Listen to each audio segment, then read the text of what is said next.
What's going on, everyone? So I'm going to guide you through what it's like to go to Christ the Redeemer, as well as share my personal experience and just give you some tips and tricks so that when you go, you're a little more prepared. All right, so firstly, there's 3 ways to get up to the top. First way is hiking. We actually talked to some guys in line. They did that as well. It takes about an hour and a half. But anyway, second way, which is the way that I would recommend, is going to be taking the train. Now make sure you book the tickets ahead of time, because if you don't, you might actually not even be able to go because they might be full. So when we went, we bought the tickets ahead of time and we showed up 30 minutes early, and we were actually able to go up early instead of just waiting around, which works pretty good, as well as skip the line. So a ton of benefits if you're going to take the trolley, book ahead of time. It's about $20 US, so really not that expensive. And the last way, but I really wouldn't recommend this, is taking a bus up to the top, just because it could break down. You know, you could have something stolen. All kinds of things can go wrong. It goes through sort of an unsafe part of the neighborhood called the favelas, and I just wouldn't recommend taking that way. So definitely take the train, trolley if you're going to go up there. It takes about 20 minutes to get up to the top, or if you want to hike,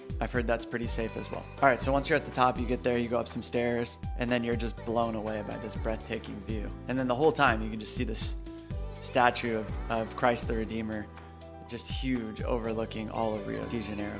It's crazy. Now, weekday or weekend, I really don't think it makes too much of a difference. It's kind of going to be busy whenever, but I would recommend going more in the morning. It starts at 8 in the morning.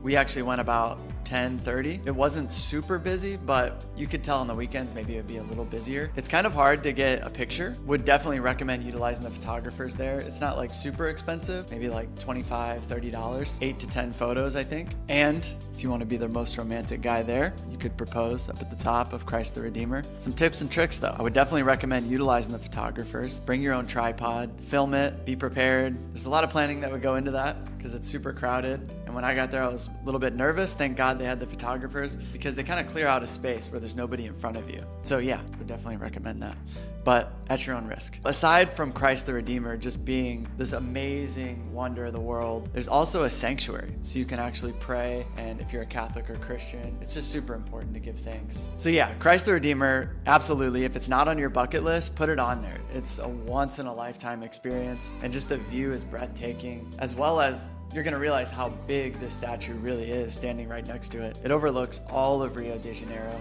That's all my tips and tricks. If you have any questions, you can leave them down below, or if you just want to share your experience, would love to just hear about it. Anyways, till next time. See ya.